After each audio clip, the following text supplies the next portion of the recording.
Je vais revenir aujourd'hui sur cette question d'acceptation ou pas de la limite et cette question de l'enjeu fusionnel dans la relation. Mais je vais y revenir surtout en étudiant non pas ce qui se passe du côté de la douance, mais ce qui se passe du côté des gens qui ont un rapport au monde et un rapport aux autres typique. C'est très important. C'est très important parce que une des principales souffrances, une des principales angoisses des surdoués, c'est cette sidération que provoque en eux un fonctionnement auquel ils n'arrivent pas à rejoindre, qui est le fonctionnement de la norme, et qui est en plus le fonctionnement à partir duquel le regard qui est porté sur eux les pathologise, les stigmatise. Donc, comme ils ont intériorisé ce regard, c'est extrêmement important de déconstruire ce qui se joue là, dans le mode typique de relation à l'autre, de relation au groupe, de rapport à l'existence. Et donc, dans ce qui serait censé être une acceptation de la limite dans la relation, où grosso modo, on aurait donc un conjoint, on aurait des enfants, on aurait des amis, on aurait des copains, on aurait des connaissances, mais à chaque fois, on saurait assez bien ce qui peut être partagé dans telle ou telle relation. Du coup, on n'aurait pas de mal à rester dans le cadre de ce que la relation impose. C'est sensible notamment, et très sensible dans la relation parent-enfant.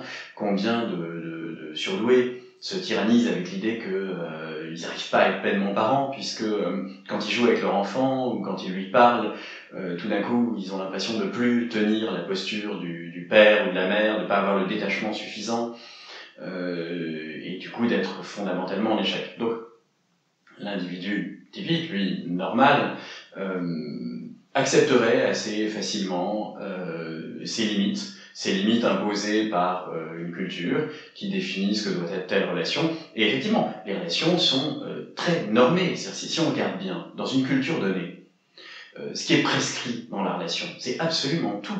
C'est-à-dire, c'est ce qu'on est censé partager, la manière dont on est censé se toucher, même comment les corps vont interagir, même à quelle distance on va se mettre les uns des autres. Il y a des relations où on va facilement se toucher. Alors, il y a des relations où on va se toucher la main, il y a des relations où on va se faire un bisou sur la joue, il y a des relations où on va même se prendre dans les bras, mais on va pas forcément se serrer, parce qu'on va se blottir ou pas dans les bras de l'autre. Quel type de geste on va pouvoir faire, comment on va se sourire, comment on va se parler, quel registre de vocabulaire on va employer. Et ensuite, quand on parle de quelque chose, de quoi on va parler, quel degré d'intimité on va permettre dans cette relation, et si on parle de ce qu'on a ressenti, quel degré de profondeur on va exposer de ce sentiment, de ces perceptions internes finalement, qu'est-ce qu'on va livrer de nos émotions, etc. Tout ça est rigoureusement codifié, d'une codification implicite, évidemment, il n'y a pas un ouvrage qui dit comment on doit se comporter, mais finalement, ça fait partie de l'apprentissage de la vie en société que d'intégrer ses limites, et d'accepter du coup que chaque relation se joue à l'intérieur de ses limites, qui sont, si on regarde bien, très étroites. Et finalement, il y a une part essentielle de soi qu'on est censé quasiment ne jamais partager. Bon. Et le surdoué est très surpris par le fait que la plupart des gens arrivent à s'en accommoder assez bien de cela. Et ils disent, bah oui, bah voilà, c'est comme ça, c'est normal, on peut pas tout avoir, on peut pas tout partager, c'est déjà bien ce qu'on partage, voilà, s'en accommode très bien.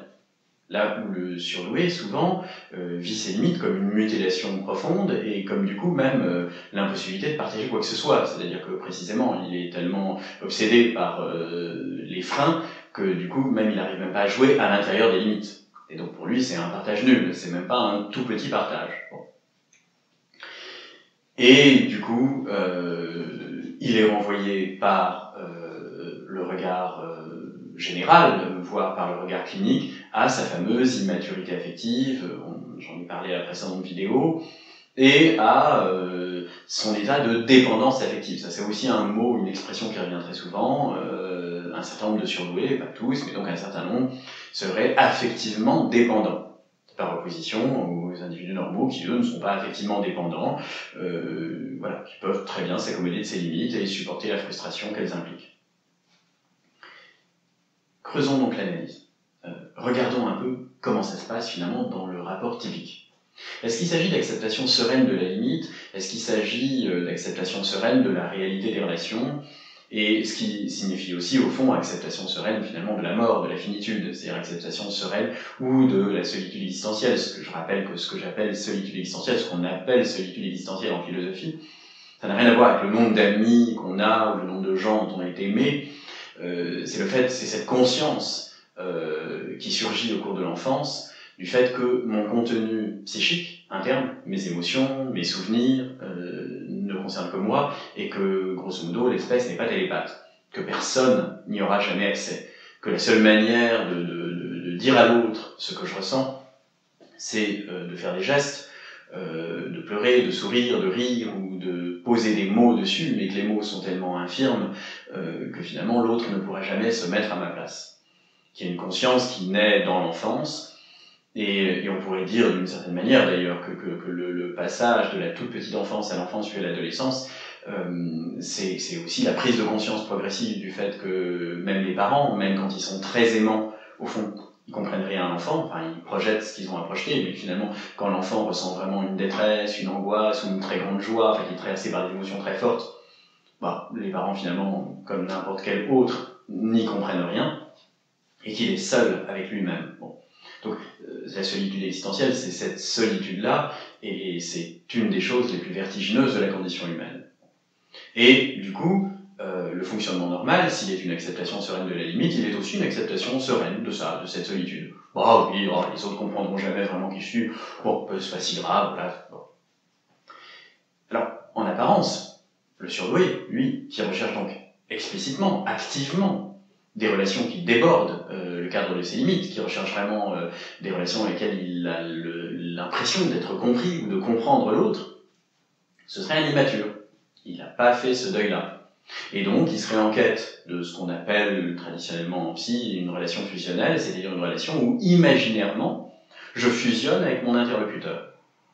Et cette relation s'ancrerait finalement dans un certain fantasme surgi dans la relation mère-enfant dans les premiers mois et les premières années, fantasme partagé éventuellement par la mère, et dont normalement la croissance permettrait de se départir. Sauf que ça, c'est une fiction. Parce que quand on regarde bien le fonctionnement qu'on a essayé de mettre au jour dans notre bouquin, et finalement, notre bouquin, on s'est rendu compte en l'écrivant qu'il était moins sur la douance et sur les surdoués que sur le fonctionnement typique. Il est sur l'écart, mais il est beaucoup sur le fonctionnement typique. Donc, si on regarde de près ce qui se passe dans, non pas le rapport à l'interlocuteur, mais le rapport avec les signifiants, avec, disons, ce qu'on appelait les signifiants d'appartenance, c'est-à-dire avec ces entités avec lesquels le sujet fusionne imaginairement, c'est-à-dire il se construit par appartenance et par identification à un certain nombre de groupes. Je rappelle, finalement, homme ou femme, français, ou espagnol, ou italien, ou allemand, athée, ou catholique, ou juif, etc., de gauche, de droite, de tel groupe, de tel micro-groupe, de ceux qui aiment le jazz, etc., etc. Bon. Bobo, bref. Et donc, il se pense comme l'intersection d'un certain nombre d'ensembles de ce type, chaque ensemble étant assez rigoureusement défini dans l'imaginaire collectif par une palette d'attributs qui vont de la langue employée à la manière de s'habiller, en passant par les postures du corps et le type d'objet qu'on va acheter, le type de loisir qu'on va avoir, etc., etc. C'est-à-dire, si on regarde bien, l'ensemble des activités ou des objets sont traversés par des significations sociales de ce type, et d'ailleurs la pub l'a très bien compris. C'est-à-dire que ça fait belle lurette que les publicitaires, en fait, c'est même très exactement un siècle, c'est Bernays, qui était de la famille de Freud d'ailleurs, et qui avait bien compris les travaux de Sigmund, et qui a inventé la publicité moderne. C'est-à-dire qu'on est passé de la réclame traditionnelle à la publicité, il a bien compris que finalement, on vendait moins un objet pour ses qualités réelles, c'est-à-dire acheter ce vêtement parce qu'il est solide, qu'il va vous durer longtemps, qu'il est pratique, mais finalement, la manière de le vendre, c'était d'en faire un objet de désir, et que pour en faire un objet de désir, il fallait pas se fonder sur ses qualités réelles, mais plutôt sur ce qui l'éveillait fantasmatiquement chez les consommateurs. Et donc, finalement, l'objet, il est beaucoup plus un signe indiquant, permettant de fusionner imaginairement avec un groupe, c'est-à-dire je vais acheter un téléphone qui va dire de moi que je suis un décroissant, ou un téléphone qui va dire de moi que je suis un exécutif, un business exécutif de premier plan, ou etc. etc. Quand l'autre publicitaire d'ailleurs disait de manière insupportable, mais finalement il pointait un truc, une vérité anthropologique, quand il disait si on n'a pas une Rolex à 50 ans, on a raté sa vie. Bon, si on met de côté l'aspect arrogant et tout ce qu'il y a derrière, et si on garde quand même ce que ça dit du rapport à la Rolex ou du rapport à n'importe quel objet.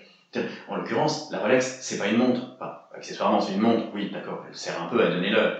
Mais finalement, ce que le type achète quand il achète une Rolex, c'est pas un truc qui donne mieux l'heure que d'autres. C'est un truc qui dit, qui raconte une histoire. Et qui raconte une histoire parce que ça s'inscrit dans un récit collectif qui dit, si j'ai une Rolex, voilà à quelle catégorie sociale j'appartiens. Donc, l'ensemble des objets et l'ensemble des activités obéissent à un certain nombre de prescriptions dans ces récits collectifs multiples, parce que finalement chaque groupe social a son récit. Il y a un récit de la culture à laquelle on appartient, mais il y a le récit ensuite de telle catégorie sociale particulière. Et donc, chaque individu se construit, dans le mode typique, en s'appropriant des bouts de récit. J'ai mon récit en tant qu'homme, j'ai mon récit en tant que, je sais pas moi, supporter du PSG, ce que je ne suis pas. J'ai mon récit en tant que, je sais pas, catholique, j'ai mon récit en tant que, etc., etc., et, ce que je ne suis pas non plus, et avec ces bouts de récit, se construit sa posture. En fait, il y a là-dedans un fantasme de fusion tout aussi important. Et comme je le disais dans la précédente vidéo, d'une certaine façon, pas moins infantile. Dans le regard du surdoué, sur le regard de celui qui n'arrive pas à y croire à tout ça, il y a souvent un grand étonnement devant l'application avec laquelle, la minutie avec laquelle l'individu tient sa posture et lui accorde de l'importance, et à quel point c'est important pour lui de jouer son rôle, et à quel point il y croit. On a toujours l'impression de l'extérieur de voir un enfant qui a mis les habits de son papa, un petit garçon qui a mis les habits de son papa, et on voit on voit que les manches sont trop longues, mais lui il s'en rend pas compte, et avec le plus grand sérieux, il tient sa posture. Bon, la manière, le sérieux avec lequel la plupart des gens finalement jouent leur rôle, comme s'ils se rendaient même pas compte du fait que c'est un rôle, comme si c'était vraiment eux. Bon, donc il y a quelque chose de très enfantin là-dedans, comme je le disais. Et bon, enfantin, c'est joli, on pourrait en rester là. Mais finalement, on peut se demander, où est la pathologie? Parce que dans ce mode d'inscription au groupe, ce qui se passe, c'est pas simplement qu'un certain nombre d'attributs sont désormais fétichisés, c'est-à-dire que finalement, ce qui va garantir que j'appartiens à tel groupe, c'est le fait que j'ai incorporé tel ou tel attribut. Je possède bien ce que je dois posséder, j'ai bien la posture que je dois avoir, j'ai bien le type de relation avec mes amis que je suis censé avoir, etc. Et je ressens bien les émotions que je suis censé ressentir. Parce que ça va jusque-là, bien sûr. Pour en prendre juste un exemple flagrant, dans un certain nombre de cultures patriarcales, les émotions qu'un homme était censé ressentir, les seules émotions qu'il était censé ressentir, c'était les émotions plutôt du côté de la colère. Parce que, voilà, un homme, ça peut se mettre en colère, ça va faire la guerre. Mais un homme, ça n'a pas tellement de vague à l'âme, et ça ne pleure pas, pas dans toutes les cultures, mais dans certaines cultures, voilà. Donc, l'homme apprend à se rendre insensible à un certain nombre de choses, à ne pas ressentir certaines émotions, parce que sinon ça menace sa virilité. C'est très en profondeur que ça travaille, c'est pas juste des petites postures extérieures. Bon. Et ce que ça produit finalement, cette fétichisation d'un certain nombre d'attributs et cette construction de l'individu, par identification donc à un groupe dont le récit, ou dont des bribes de ce récit sont admises de manière inconditionnelle, sans les réinterroger. Ça produit aussi, mine de rien, des catastrophes à échelle collective. Si les guerres peuvent se mener comme elles se mènent, ou comme elles se sont menées, avec quelque chose comme nous les Français et eux les Boches, ou nous les Hutus et eux les Tutsis, c'est bien parce qu'à un moment donné, les individus sont capables imaginairement de se fondre dans une entité abstraite qui est nous Français, qui est d'ailleurs totalement contradictoire avec la perception qu'ils peuvent avoir à plein d'autres moments. Parce que nous, Français, ça les empêche pas, par ailleurs, de haïr cordialement d'autres Français, de pouvoir, dans un autre contexte, dire que, bien sûr, des Français, il y en a d'honnêtes, des malhonnêtes, il y a des Français qui détestent.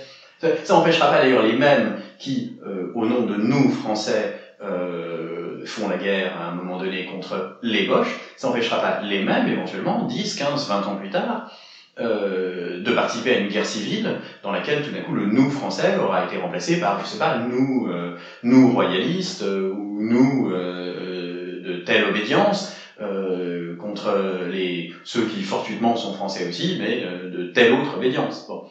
Donc, dans ce mode d'adhésion au récit collectif, il y a aussi des effets qui, au moins à échelle historique et anthropologique, peuvent être décrits comme pathologiques. Ça n'a pas de soi du tout que c'est sain, ce mode d'adhésion. Et d'ailleurs, ce qu'ils emportent, c'est-à-dire la possibilité que l'individu donne sa vie ou tue au nom de cette adhésion, ça montre bien qu'il n'est pas du tout la question d'acceptation froide de la limite. Simplement, dans la mesure où ce à quoi l'individu s'identifie, c'est un groupe, une entité abstraite, et non pas un individu réel en face de lui, c'est-à-dire dans la mesure où le support de son fantasme de fusion, ce n'est pas son interlocuteur qui, au départ, est une énigme et dans l'échange avec lequel, progressivement, se construirait un sentiment de fusion, dans la mesure où c'est il y a un objet tiers, c'est-à-dire qu'il y a tout d'un coup la foule rassemblée devant, alors ça peut être un fureur, ça peut être... mais là je prends volontairement des exemples qui apparaissent comme très pathologiques, mais il peut y avoir des exemples beaucoup plus joyeux, mais malgré tout, quand la France entière devient championne du monde, j'ai ça, j'ai déjà dit, j'aime beaucoup le foot, mais ce qui se joue là, tout d'un coup, dans le moment où nous, Français, attaqués au moment des attentats de Charlie Hebdo, ou devenant champion du monde de foot, etc., c'est un nous qui est quand même une sacrée bizarrerie, parce que la plupart des gens qui ressentent très fortement ce nous, particulièrement d'ailleurs en France, qui est une espèce de carrefour géographique où ça circule dans tous les sens depuis très longtemps, la plupart des gens qui disent ce nous et qui vibrent pour ce nous, si on regarde 2, 3, 4 générations avant, ils sont français complètement par accident. Il se trouve que un aïeul est passé par là, quoi. Bon, j'ai même français. Si on remonte il y a encore 3 siècles, imaginairement, on se construisait pas comme ça. Ça n'avait pas grand sens avant la Révolution française. On est sujet du roi de France. Mais finalement, le lieu fantasmatique d'appartenance, c'était pas la nation, elle n'existait pas. C'était la région, parfois le village, la terre. Voilà. Bon. Donc, dans ce mode de construction de l'individu, il y a bien finalement un fantasme de fusion, il est tout à fait à l'œuvre, il n'est pas une acceptation froide de la limite, et il emporte parfois des conséquences dévastatrices. Donc, quand on pense que c'est au nom de cette manière de se construire que les surdoués sont régulièrement condamnés, parce qu'ils seraient dans une recherche fusionnelle avec leur interlocuteur, et qu'ils n'auraient pas intégré la limite, et qu'ils ne seraient pas rationnels, et qu'ils ne seraient pas dans les choses telles qu'elles sont, qu'ils ne seraient pas dans la réalité des relations, il y a de quoi sourire. Mais c'est très important d'apercevoir ça. Il ne s'agit pas de renverser le propos, et de dire, voilà, tous les autres sont forcément des grands malades. Il ne s'agit pas non plus, d'ailleurs, d'opposer très radicalement 2 catégories de la population, comme si les surdoués étaient incapables de ce type d'identification et de ce type de nous, de ce type de fantasme de fusion. Bien sûr que si, ils en sont capables aussi, évidemment, c'est plus complexe. D'ailleurs, on a moins dans le bouquin, on est venu à la nécessité non pas tellement d'opposer deux catégories de la population, mais d'opposer plutôt deux modes de construction de la subjectivité, deux modes de travail de l'angoisse et de la question du sens, deux modes qui coexisteraient chez chaque individu, mais qui sont antagoniques, qui donc fonctionnent comme ce qu'on appelle en mathématiques des attracteurs, c'est-à-dire qu'ils ne peuvent pas coexister simplement. Et avec des gens qui basculent de l'un à l'autre assez brutalement et avec un grand coup, ou des gens qui sont plutôt très fortement dans l'un et très fortement dans l'autre. Bon, donc je suis pas en train de dire que tous les surdoués forcément échappent à cette logique du rapport au groupe, ou tous les non-surdoués, tous les gens typiques sont forcément constamment engoncés dans des limites très étroites dans leur relation aux autres. C'est évidemment bien plus complexe. Et la question de l'inscription du surdoué dans un groupe, c'est une question fondamentale que je traiterai dans une autre vidéo parce qu'elle mérite d'être creusée. D'ailleurs, c'est une des questions, je peux le dire là, ça va être une question absolument centrale dans la suite de notre livre, parce que notre livre, celui qu'on a publié en février, comporte 2 actes. On a appelé ça acte, pas partie. L'acte 1 s'appelle Ni rire, ni pleurer et comprendre. L'acte 2, ça s'appelle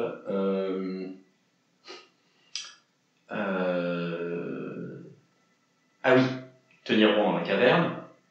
L'acte 2 et l'acte 1 est consacré vraiment à une théorisation de cet écart. L'acte 2 a une description et une suite de la théorisation, mais une description surtout des enjeux cliniques, des enjeux de violence, de la coexistence de ces deux modes de construction du sens.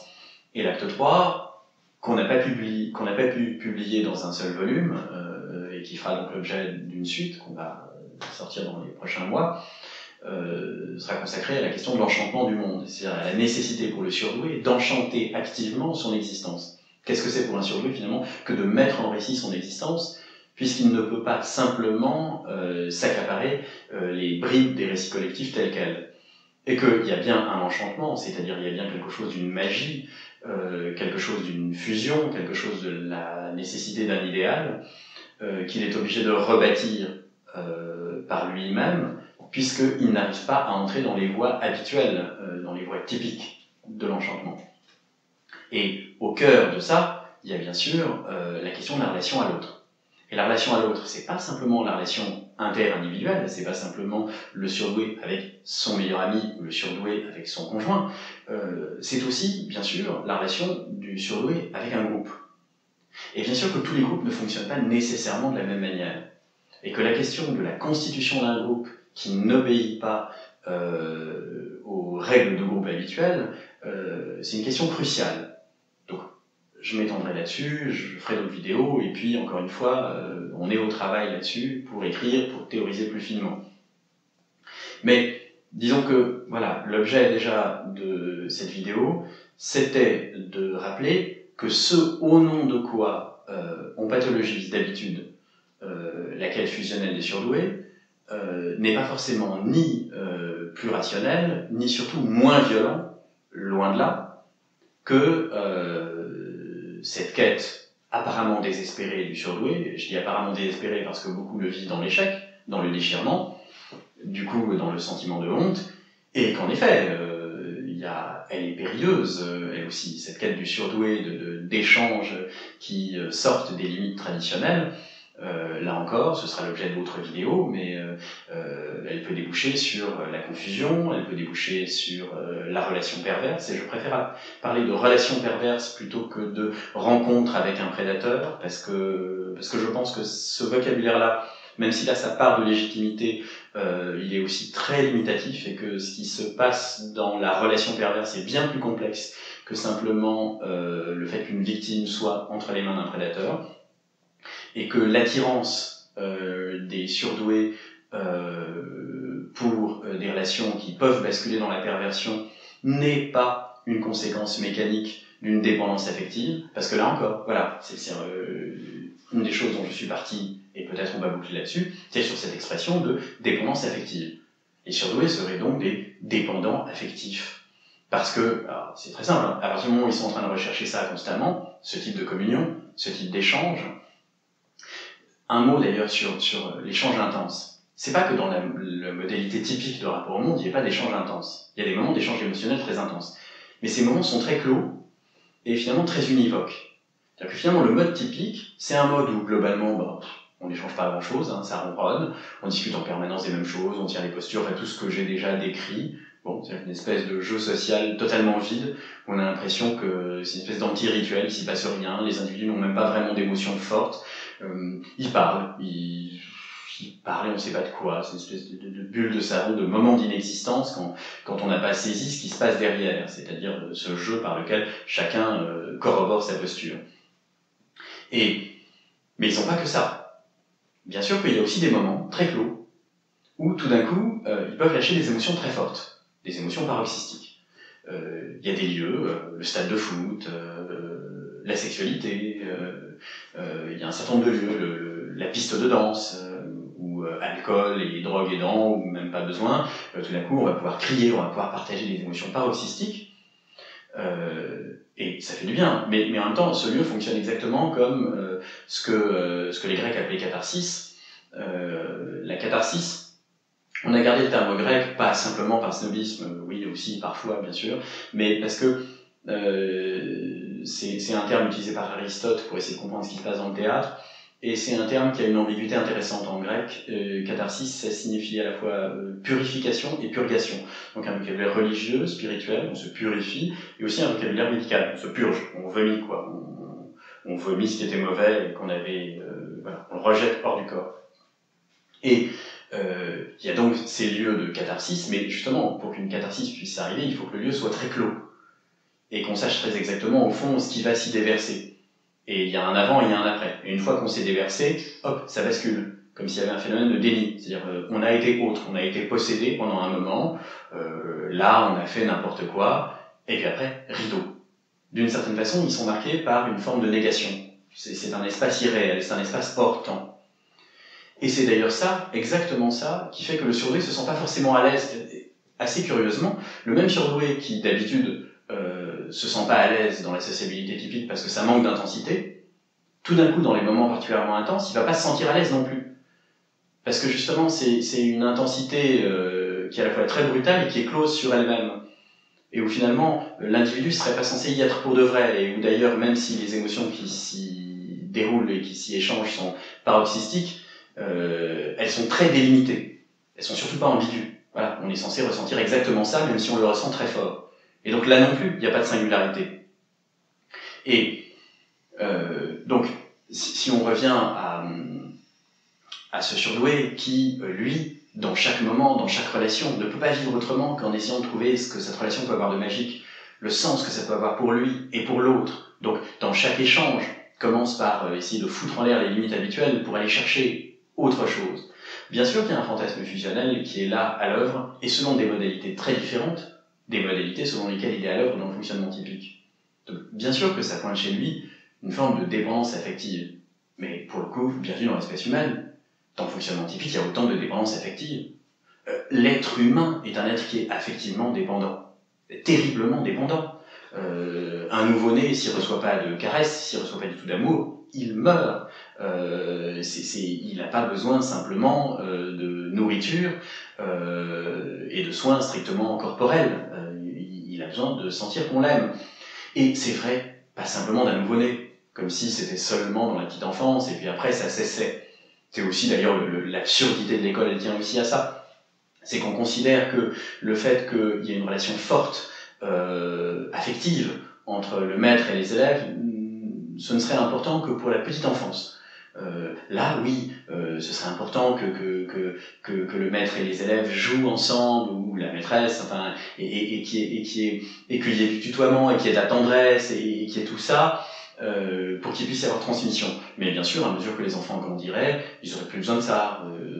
Une fois arrivés au collège, Voilà, le prof, il n'est pas là pour être un copain ou pour qu'il y ait une relation affective forte, il est là pour transmettre un savoir et les élèves sont censés ingurgiter le savoir. C'est exactement la raison pour laquelle ils n'ingurgitent pas le savoir. C'est-à-dire que, bien sûr, quand le savoir est mort, quand il est froid, quand il n'est pas soutenu par des affects, le cerveau ne l'intègre pas, ou très mal, ou très très lentement, ou très peu. Et que finalement, ce besoin d'affect, c'est évidemment à tous les âges. Ce besoin de partage, il est à tous les âges. L'homme, l'être humain, n'aura jamais la sérénité de ces espèces non grégaires. Les espèces grégaires, c'est celles qui vivent en troupeau. Un tigre, qui ne vit pas en clan, qui est un individu solitaire, un ours polaire, quand il est seul, il est seul. Et le jour où cet ours polaire est en train d'agoniser au milieu de la banquise, il n'a pas l'appareil cérébral qui lui permettrait de se dire « Ah merde, je suis en train de mourir là, et qu'est-ce que je laisse ?» Et qui s'en occupe, qui s'y intéresse? Tout le monde s'en fout. Qui vient là pour me dire qu'il m'aime, etc. C'est l'ours polaire, ça ne le traverse pas. Sa solitude ne lui a pas pesé.